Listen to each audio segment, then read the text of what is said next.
La primera vez que traicioné a mi marido fue frente a él. No lo sabía, claro. Pero si hubiera levantado la mirada unos centímetros más, habría visto exactamente dónde estaban mis manos. Mi nombre no importa demasiado. Podría ser cualquiera. Una mujer normal, con una vida que desde fuera parecía perfectamente ordenada. Casada 10 años. Una casa luminosa en un barrio tranquilo. Un marido bueno. Realmente bueno. Se llamaba Daniel. Daniel no era de esos hombres que hacen grandes escenas de amor. No me escribía poemas ni me compraba flores sin motivo. Pero era constante. Predecible. Seguro. Y durante mucho tiempo pensé que eso era exactamente lo que significaba el amor adulto. Los domingos cocinábamos juntos. Los martes veíamos series hasta quedarnos dormidos en el sofá. Y cada noche él apoyaba la mano sobre mi espalda cuando dormíamos, como si necesitara asegurarse de que yo seguía ahí. Y yo estaba ahí. O al menos, mi cuerpo lo estaba. Supongo que todo empezó a cambiar el día que me pidió que lo acompañara a un lugar que, sinceramente, me parecía incómodo. Un grupo de apoyo. Daniel llevaba meses sintiéndose perdido. No deprimido exactamente. Más bien como si algo dentro de él se hubiera apagado. Un compañero del trabajo le habló de un pequeño círculo de terapia emocional que se reunía una vez por semana. En el sótano de una biblioteca pública. Nada glamoroso. Sillas plegables. Luz fluorescente. Café barato en vasos de plástico. Pero Daniel quería que yo fuera con él. Solo para escuchar, me dijo. No tienes que hablar. Acepté porque lo amaba. O porque creía que lo amaba. La primera noche bajamos juntos esas escaleras estrechas de la biblioteca. El lugar olía a papel viejo y humedad. Había unas 10 personas sentadas en círculo. Y entonces lo vi a él. No estaba sentado como los demás. Estaba de pie, apoyado contra una mesa, observando a todos con una calma que me incomodó de inmediato. Era el facilitador del grupo. Se llamaba Mateo. No era particularmente guapo. Pero tenía algo peligroso en la forma en que escuchaba. Cuando alguien hablaba, Mateo no asentía ni sonreía. Solo miraba. Y esa mirada era como si te atravesara lentamente. Daniel habló esa noche. Yo no.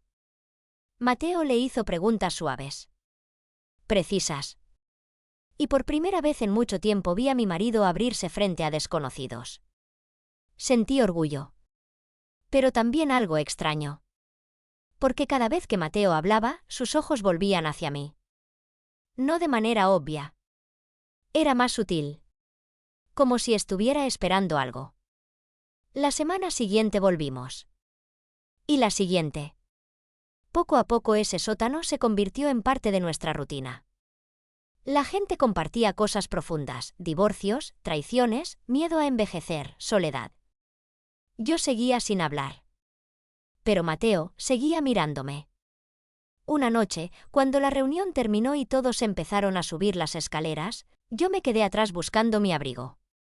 Y escuché su voz detrás de mí. Tú también tienes algo que decir. Me giré. Mateo estaba apoyado en la mesa, con los brazos cruzados. No respondí. Yo solo acompaño a mi marido. Sonrió un poco. La gente que solo acompaña suele ser la que guarda más cosas. No supe qué decir. Pero esa frase se me quedó pegada en la cabeza toda la semana. La siguiente reunión ocurrió algo que cambió todo. Mateo propuso un ejercicio.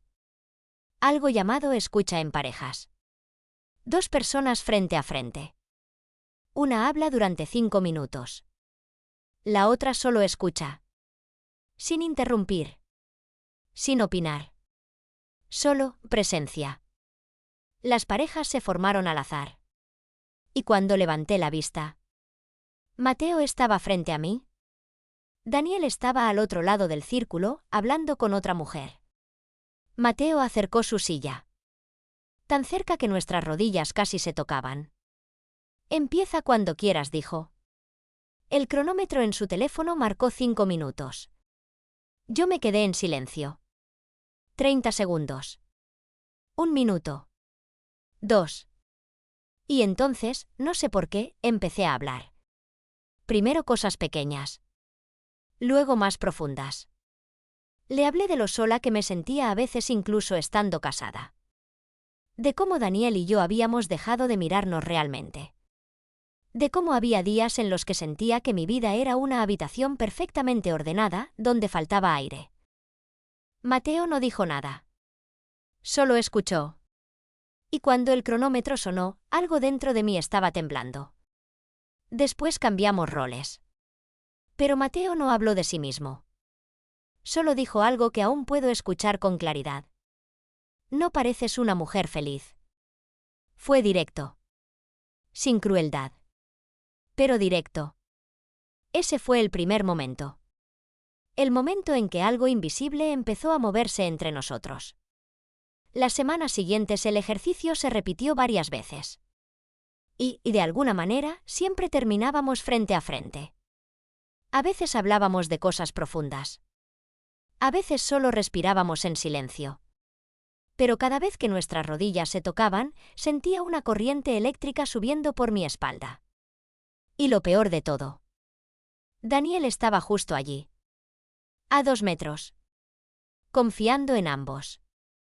Con el tiempo Mateo empezó a quedarse después de las reuniones para ordenar las sillas. Una noche yo también me quedé. No planeado. Simplemente ocurrió. La biblioteca estaba cerrando. Las luces del sótano se apagaban una a una. Y el silencio entre nosotros se volvió pesado. Mateo apoyó una silla contra la pared y me miró. ¿Sabes por qué siempre te elijo en los ejercicios? Negué con la cabeza. Se acercó un paso. No demasiado. Pero suficiente para que mi respiración cambiara. Porque tú también me estás eligiendo. Sentí el corazón golpearme las costillas. No respondí. No hacía falta. Porque ambos sabíamos que era verdad. Ese fue el principio de algo que nunca debió existir. Y lo más irónico es que el lugar donde empezó todo era un sitio dedicado a la honestidad. Un círculo donde la gente iba a decir la verdad. Pero cada jueves por la noche, en ese sótano de biblioteca. Mientras mi marido hablaba sobre reconstruir su vida. Mateo y yo empezábamos a destruir la nuestra. Y la primera vez que nuestras manos se tocaron de verdad. Daniel estaba sentado a menos de 2 metros. Escuchando a otra persona hablar de confianza no pasó de inmediato. O al menos eso es lo que me repetí durante mucho tiempo para sentirme menos culpable.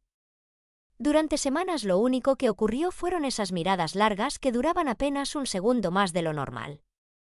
Esos silencios en los que parecía que los dos estábamos pensando exactamente lo mismo pero ninguno se atrevía a decirlo. Los jueves empezaron a sentirse diferentes. No por el grupo. No por las historias de la gente. Sino porque sabía que él estaría allí. Mateo siempre llegaba antes que todos. Preparaba las sillas. Colocaba el café. Revisaba su libreta. Yo empecé a llegar antes también. Al principio lo hice sin darme cuenta. Luego lo hice a propósito. Daniel pensaba que simplemente yo me estaba implicando más en el proceso del grupo. Y eso lo hacía feliz. Lo veía caminar por el sótano con una especie de esperanza tímida que no le veía desde hacía meses. Una noche incluso me tomó de la mano mientras bajábamos las escaleras y dijo que sentía que todo estaba empezando a mejorar entre nosotros. Sentí una punzada en el pecho cuando lo dijo. Porque en ese mismo momento yo estaba pensando en otra persona. Mateo levantó la vista cuando entramos. Su expresión fue completamente neutra. Profesional. Como siempre. Pero cuando Daniel fue a servirse café y nos quedamos a solas unos segundos. Mateo dijo algo tan bajo que casi no lo escuché. Dijo: «Hoy llegaste antes que yo esperaba». Sentí un calor extraño en el cuello. No respondí. Me senté. La reunión comenzó como cualquier otra. Historias. Confesiones. Gente llorando. Gente intentando entender por qué sus vidas habían terminado donde estaban. Pero algo empezó a cambiar en la dinámica del grupo. Mateo comenzó a introducir ejercicios más intensos. Más íntimos. Un día pidió que cada persona dijera algo que nunca había dicho en voz alta frente a su pareja. Otro día pidió que describiéramos el momento exacto en que dejamos de sentirnos vistos por alguien que amábamos. Recuerdo perfectamente esa noche. Porque Daniel habló. Dijo que el momento en que dejó de sentirse visto por mí fue tan gradual que ni siquiera sabía cuándo había empezado. Dijo que tal vez yo estaba cansada. O aburrida. O simplemente viviendo en piloto automático. Pero que a veces sentía que cuando me miraba yo estaba en otro lugar. Sus palabras me atravesaron. No levanté la vista. No pude. Pero sentí algo más. Sentí los ojos de Mateo sobre mí. Como si estuviera observando una herida que él ya conocía. Después de esa reunión la gente empezó a subir las escaleras. Daniel fue al baño antes de irnos. Y por primera vez Mateo y yo nos quedamos completamente solos en el círculo de sillas. El silencio era espeso. Casi incómodo. Él se acercó despacio y empezó a recoger algunos vasos vacíos de café. Yo seguía sentada. No sabía por qué no me levantaba. Mateo habló sin mirarme. Dijo: ¿Lo amas? No era una pregunta. Sentí el impulso de defenderme. De decir que claro que sí. Que Daniel era mi marido. Que habíamos construido una vida juntos. Pero en lugar de eso dije algo diferente. Dije: creo que sí. Mateo dejó los vasos sobre la mesa. Luego se sentó en la silla frente a mí. Más cerca de lo que debería. Sus ojos eran tranquilos. Casi demasiado tranquilos. Dijo: la gente cree que el amor desaparece de golpe. Pero en realidad se desgasta en silencio. Como una cuerda que se va deshilachando. Sentí que me faltaba aire. No sabía por qué estaba teniendo esa conversación con él. No sabía por qué no me levantaba y me iba. Entonces dijo algo que cambió todo. Dijo: cuando hablas aquí, tu voz suena diferente. Lo miré. No entendí. Mateo apoyó los codos sobre las rodillas y me miró con una intensidad que me hizo bajar la mirada. Dijo: cuando hablas con tu marido, usas la voz de una mujer que intenta mantener algo vivo. Pero cuando hablas conmigo, usas la voz de una mujer que ya se rindió. El corazón empezó a latirme demasiado fuerte. Me levanté de golpe. Dije que Daniel estaría esperando. Mateo no intentó detenerme. Pero cuando pasé junto a él, sentí su mano rozar mi muñeca. Apenas un segundo. Fue un contacto pequeño. Casi accidental. Pero fue suficiente para que todo mi cuerpo reaccionara como si hubiera tocado electricidad. Subí las escaleras temblando. Daniel estaba esperándome arriba con su abrigo puesto. Me sonrió. Dijo que estaba orgulloso de mí por participar más en el grupo. No supe qué decir. Las semanas siguientes fueron aún más peligrosas. Mateo ya no necesitaba tocarme. Ni siquiera acercarse demasiado. Bastaba con una mirada. Una pausa. Una pregunta dirigida solo a mí durante las reuniones. Daniel no parecía notar nada extraño. De hecho, estaba mejorando. Se veía más ligero. Más abierto. A veces hablaba durante 20 minutos seguidos en el grupo. Y yo lo escuchaba. Pero también escuchaba la respiración de Mateo desde el otro lado del círculo. Y cada vez que nuestros ojos se cruzaban, algo se tensaba dentro de mí. Una noche ocurrió algo que todavía me cuesta explicar. Mateo propuso un ejercicio nuevo. Algo que llamó conversación a oscuras. Apagó la mitad de las luces del sótano. Solo quedaron encendidas 2 lámparas pequeñas en las esquinas. Las parejas debían sentarse espalda con espalda. Sin verse. Solo escucharse. Daniel fue asignado con otra persona. Yo también. Cuando me senté en la silla asignada, sentí la espalda de alguien apoyarse contra la mía. El contacto fue inmediato. El calor de su cuerpo atravesó la tela de mi ropa. No necesitaba mirar para saber quién era. Mateo. El ejercicio era simple. Hacer preguntas que normalmente no nos atreveríamos a hacer. Y responder con total honestidad. Su voz llegó suave desde detrás de mí. Dijo: ¿Cuál es la última vez que sentiste deseo de verdad? Cerré los ojos. Sabía que Daniel estaba en la misma habitación. Sabía que todos podían escucharnos. Pero también sabía que nadie entendía realmente la pregunta. Susurré: No lo recuerdo. Mateo guardó silencio unos segundos. Luego dijo: Yo sí. Mi respiración se detuvo. Nadie más en la sala reaccionó. Para ellos era solo parte del ejercicio. Pero yo entendí perfectamente lo que acababa de decir. Cuando el ejercicio terminó me levanté demasiado rápido. Sentía que si me quedaba un segundo más algo irreversible iba a ocurrir. Pero esa noche Mateo no me habló después. Ni siquiera me miró cuando salimos. Durante días pensé que tal vez todo había sido una ilusión. Que había imaginado esa tensión entre nosotros. Que todo estaba solo en mi cabeza. Hasta el jueves siguiente. Aquella noche la reunión terminó más tarde de lo habitual. Algunas personas se quedaron conversando arriba en la biblioteca. Daniel también. Yo bajé al baño del sótano antes de irnos. Cuando salí del pequeño pasillo, Mateo estaba allí. Solo. Apoyado contra la pared cerca de las escaleras. No dijo nada durante varios segundos. Solo me observó.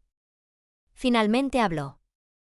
Dijo: «Sabes que esto va a pasar». Sentí el estómago encogerse. Dije: «No va a pasar nada». Mateo dio un paso hacia mí. No estaba sonriendo. Tampoco parecía nervioso. Solo, seguro. Demasiado seguro. Dijo: «Ya está pasando». En ese momento escuchamos la voz de Daniel arriba. Estaba riendo con alguien. Ese sonido. La risa de mi marido. En el piso de arriba.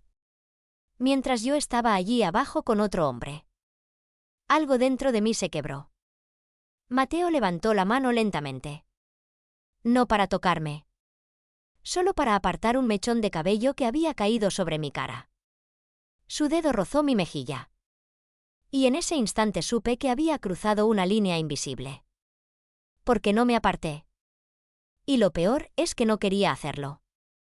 En ese sótano silencioso de biblioteca. A pocos metros de las escaleras que llevaban hacia mi marido, empezó algo que ya no podía detenerse. Y aunque todavía no lo sabía en ese momento, ese lugar tan extraño. Ese círculo de terapia. Ese sótano lleno de sillas plegables. Iba a convertirse en el sitio donde traicionaría a mi marido de la forma más silenciosa posible. Justo delante de él. Durante semanas enteras. Y cuando finalmente ocurrió de verdad, cuando la traición dejó de ser solo miradas y silencios. Daniel estaba en la misma habitación. A menos de 2 metros. Confiando en nosotros dos más que en cualquier otra persona, las cosas no sucedieron de golpe. La traición rara vez llega como un incendio. Llega como humedad. Silenciosa. Imperceptible al principio. Pero un día descubres que toda la pared está podrida por dentro. Después de aquella noche en las escaleras todo cambió entre Mateo y yo. No hablábamos más de lo necesario durante las reuniones. De hecho parecía lo contrario. Parecía que nos evitábamos. Él dirigía el grupo con la misma calma profesional de siempre. Yo seguía sentada junto a Daniel. Escuchando historias de otros. Asintiendo. Tomando café de esos vasos baratos que siempre olían a plástico caliente. Pero debajo de esa normalidad algo vibraba todo el tiempo. Un cable tensado entre los dos. Invisible para todos menos para nosotros. Empezamos a entendernos con cosas mínimas. Un gesto. Un silencio. Una pausa en mitad de una frase.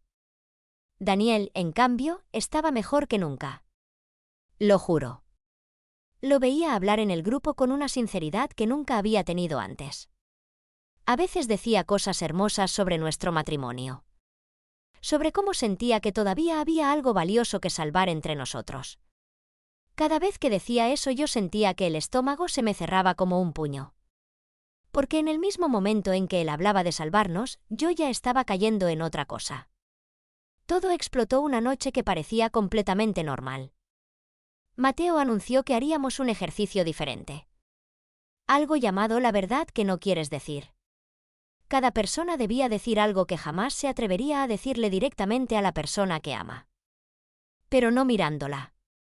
Sino mirando a alguien más del círculo. Para que fuera más fácil.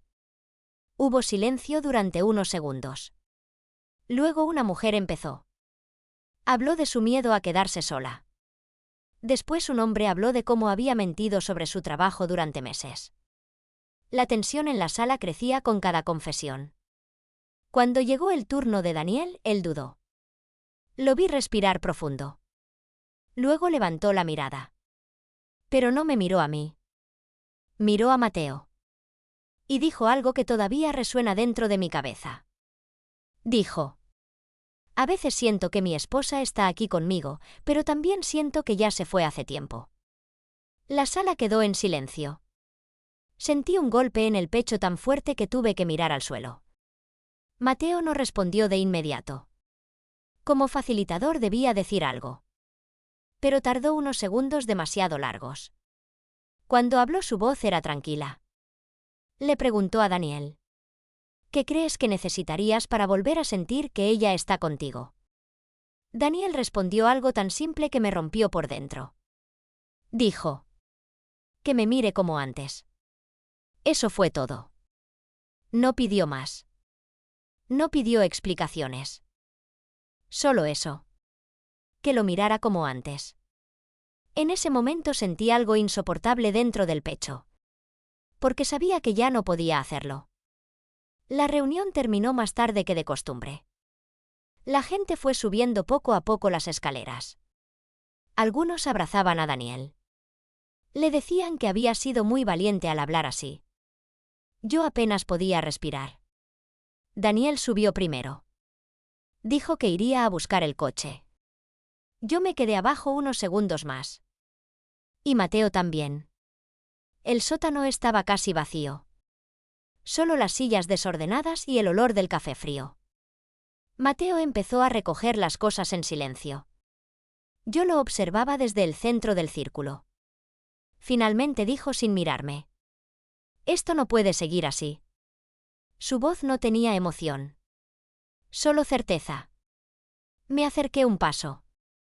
Sentí que si no decía algo en ese momento me iba a ahogar con todo lo que llevaba dentro. Le dije: no sé cómo parar. Mateo levantó la vista. Sus ojos eran diferentes esa noche. No había ese control tranquilo de siempre. Había algo más. Algo crudo. Dio 2 pasos hacia mí. Dijo: entonces no pares. Mi corazón empezó a latir tan fuerte que pensé que podría escucharse en toda la habitación. Intenté decir algo. Cualquier cosa. Pero en ese momento escuchamos pasos en las escaleras. Alguien bajaba. Nos separamos de inmediato. Pero no era un desconocido. Era Daniel. Había olvidado su bufanda en la silla. Bajó las escaleras hablando mientras buscaba. Dijo algo como: sabía que la había dejado aquí. Mateo volvió a su papel de facilitador en un segundo. Tranquilo. Natural. Yo me quedé de pie con las manos heladas. Daniel encontró la bufanda. Se la puso. Y entonces hizo algo que todavía me persigue por las noches. Nos miró a los dos. Y sonrió. Dijo: gracias a los dos. De verdad. Este lugar me salvó. Luego subió las escaleras otra vez. Y desapareció. El silencio que quedó después fue insoportable. Mateo me miró. Yo lo miré. Y en ese momento ocurrió. No hubo palabras. No hubo preparación. Solo esa presión acumulada durante semanas explotando de golpe. Mateo me tomó de la mano. Me llevó hacia la esquina más oscura del sótano. Detrás de la estantería vieja donde guardaban cajas de libros donados.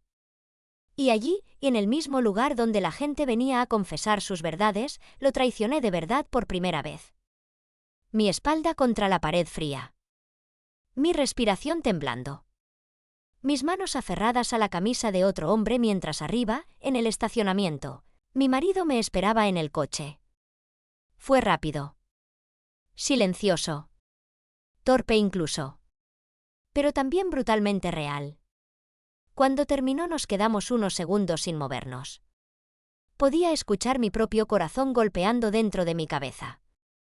Mateo apoyó la frente contra la mía. Susurró algo que no esperaba. Dijo: ahora ya no hay vuelta atrás. Yo sabía que tenía razón. Me arreglé el cabello. Subí las escaleras. Daniel estaba en el coche con el motor encendido y la calefacción puesta. Cuando entré me sonrió con esa sonrisa tranquila de siempre. Preguntó si todo estaba bien. Yo asentí. Durante el camino a casa habló sobre el ejercicio de la noche. Dijo que había sido muy intenso. Muy necesario. Yo apenas escuchaba. Solo pensaba en lo que acababa de hacer unos minutos antes. Cuando llegamos a casa Daniel estacionó el coche y apagó el motor. Pero antes de bajar dijo algo más. Algo que hizo que el mundo se detuviera por completo. Dijo: ¿sabes? Mateo me pidió que me quedara un momento después de la reunión la semana pasada. Lo miré. Sentí el frío subir por mi espalda. Daniel continuó. Dijo que estaba preocupado por nosotros. Dijo que cree que tú te estás enamorando de alguien más. Sentí que la sangre desaparecía de mi cara. Daniel suspiró suavemente. Luego dijo algo que todavía no sé cómo interpretar. Dijo: pero también me dijo que si eso pasaba, lo mejor era que yo lo descubriera por mí mismo. Giré la cabeza lentamente hacia él. Daniel me miraba con una calma que nunca le había visto antes. No había rabia. No había lágrimas. Solo una mirada muy profunda. Y entonces dijo la frase que cambió toda la historia. Dijo: porque el hombre del que te estás enamorando soy yo. El coche estaba en silencio. La calle estaba en silencio. Y yo no sabía si lo que acababa de escuchar era una confesión, o el principio de algo mucho más extraño de lo que jamás imaginé. Así que ahora necesito preguntarte algo. Si hubieras estado en mi lugar, después de escuchar eso, ¿qué habrías hecho tú?